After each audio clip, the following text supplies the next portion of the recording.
Was war das? Ein unbekanntes Schiff ist gelandet. Leiter Alarmstufe. Feindliche Eindringlinge in der Kolonie. Guter Gott, was für ein Monster ist zu sowas fähig? Das sind keine menschlichen Wesen. A spaceship is getting close to an alien ship. A girl runs into a room and closes the door behind her. A few moments later, her dad shows there and starts banging on it. Her mother's visage appears on a screen and tells her not to open the door while she stands there not knowing what to do. Then she hears a deep growl like an animal as her father dies. Her mother tells her how brave and strong she is, but she is also killed. Olivia, the small girl, leans against the wall and starts to cry. She is terrified and sad. Olivia is now a young woman. 22 years later, she wakes to the sound of white noise. She resides on planet Hecate. She goes back to her room and stares at a picture of her parents. Mira comes into the room when she's doing this. Mira is her boyfriend's daughter. She tells Olivia she's thirsty and sits beside her with a cup. Olivia begins showing her where they reside on a map. Mira begs to see where her pal Lucas is. After Olivia shows her, Mira asks about her mother, but Olivia tells her there are no cards stating where her mother is. Later, while getting ready for her shift, Olivia was interrupted by Ander, who asked if she'd consider moving in with them. She gently turned him down. Her contract had just 3 months left and she was intent on getting back to Earth afterward. The present was all she could manage, though she promised to try returning one day. Later, Olivia watches an ad and a child approaches her with questions about Earth. He wondered if people there kept animals. Olivia gestured toward a synthetic tree nearby and created a picture of Earth's vegetation, real trees bursting with leaves, sunlight bathing the earth, and creatures establishing their homes and branches. The contrast to this artificial environment was stark. The little boy slowly walks back. Olivia walks to the control room and finds Arlo. She asks about boxes that are sitting on the table and he tells her about an approaching installation. Their talk was interrupted short by a call from Mira, who sounded uneasy. Mira wanted Olivia to either move in with them or take everyone back to Earth. Olivia reassured her, explaining again that her return to Earth was non-negotiable. She tried to encourage Mira to be strong. Before they could finish, the line dropped. After the phone call, Olivia and Arlo start to quarrel about this. She assures him she made everything plain from the start and Arlo protests, stating Ander was born here and he won't understand what she is saying. He also says, Earth is not ideal to live on either, especially if she doesn't have money. And then the alarm blared. A sudden explosion shook the base. Arlo suggests sending out a warning. As hysteria rose, Arlo voiced concern for the casualties. Olivia cautioned him that getting connected may cost him his job. Calder calculated it didn't matter. They had to contain the issue. Since the cameras were down, they couldn't see the root of the problem. Olivia goes out to investigate. Sitting alone, Arlo observed something peculiar. An extraterrestrial spaceship hovering close. Olivia joined him. They quickly restricted access to Sector 5, the ship's landing site. But when they checked the live streams, everything had gone dark. Switching to ID tracking, they spotted a trail of bodies. Olivia instantly ordered a full lockdown. She sends out a warning, urging everyone to run to the nearest shelter. She immediately contacted Mira, asking her to take cover in Sector 2.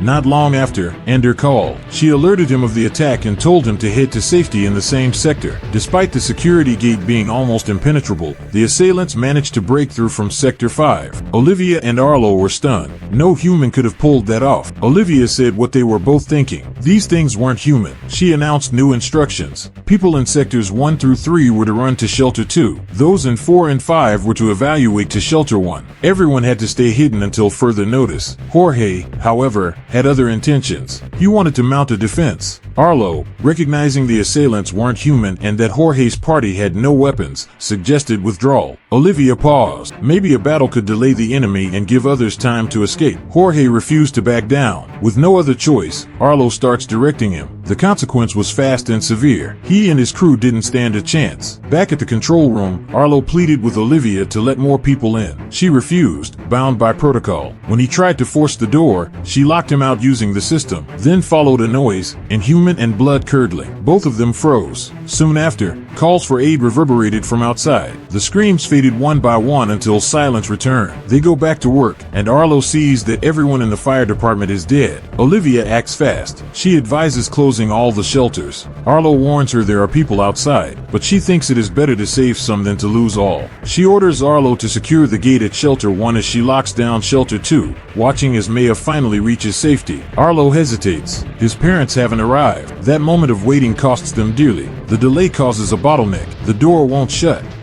one of the intruders slips inside, leading to a slaughter. Among the victims, Arlo's parents, Ander, and the rest sheltering there. No, only Olivia and Arlo remain disturbed and hollow. Arlo breaks beneath the weight of the loss. Olivia expresses a modest apology, but reminds out that at least one intruder was detained in Shelter 1. Before they can gather their breath, a distress signal comes in from Shelter 2. The intruders are nearly finished. Olivia checks the system 1 hour before the breach, but over the comms, she tells them they're secure for 2. It's a lie meant by comm. Olivia tries to give commands to Arlo, but he is heartbroken and doesn't want to talk. She tells him that the people need help and he should get himself up. Later, Maya asks about her father. Olivia tells her he's secure in Shelter 1. Arlo, stunned, questions why she would lie. Olivia replies simply, it's what Maya needs to hear. Arlo starts cataloging sites where people are hiding. Olivia thinks everyone in Shelter 2 would die because they don't have guns and they can't call reinforcements because the radio tower is destroyed. Arlo then appeals for the 6 people still stranded outside. He wants to bring them inside the control room. Olivia refuses. Protocol doesn't allow it. This sparks a furious exchange. Arlo accuses her of caring more about her contract than the colony. Olivia stands her ground. Rules exist for a reason. Then Arlo changes tactics. He starts naming each person, what they do, who they are, and what they mean to him and to the colony. Something in Olivia softens. She agrees to help, but under her terms. Arlo accepts. They begin by contacting the one closest to their place. The first is Basher, holed up within the chapel. Olivia assures him he'll make it to the control room. When Basher asks for his son, the youngster lost in Shelter 1, Arlo lies without hesitation, informing him the boy is safe. Next is Nisho. Olivia gives him a mission. Help 2 injured persons get to safety. Nisho resists at first, unsure if he can manage it. Olivia calms him and pledges support. Eventually, he agrees and moves out. Meanwhile, Flores and Patel, expecting a child, are continuing in the mine. Arlo reaches them over a backup channel and rigs up cameras to guide them. Basher volunteers to fix the radio tower to restore contact with Earth. He meets the couple, collects a homemade grenade from Patel, and heads out toward the tower.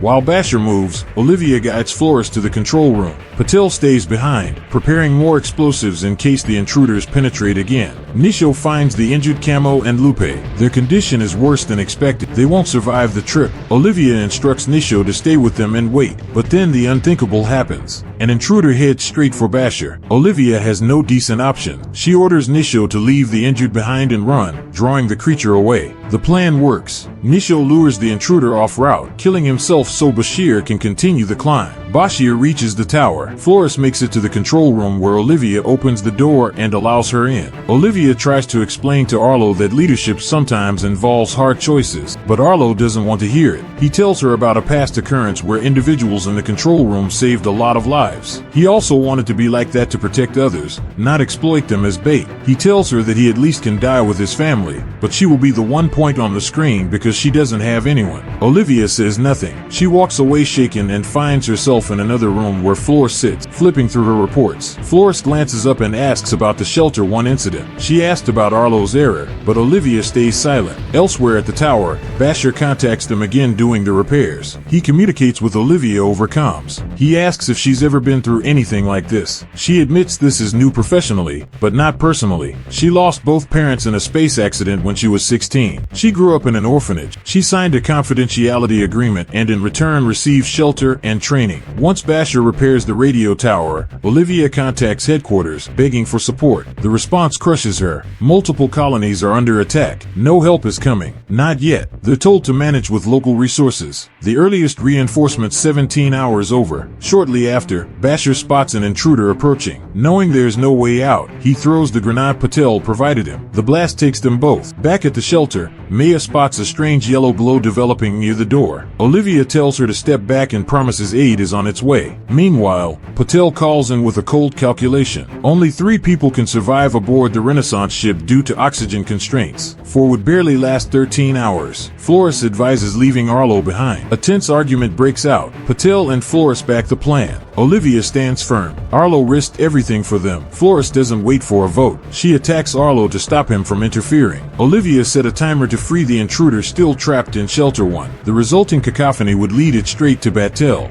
Olivia tells her, but Flores ignores the warning. Flores then forces Olivia to open the door. She complies. A battle between Arlo and Flores starts. The intruder storms in and so does Patel. Flores tries to fight, but her shot fails.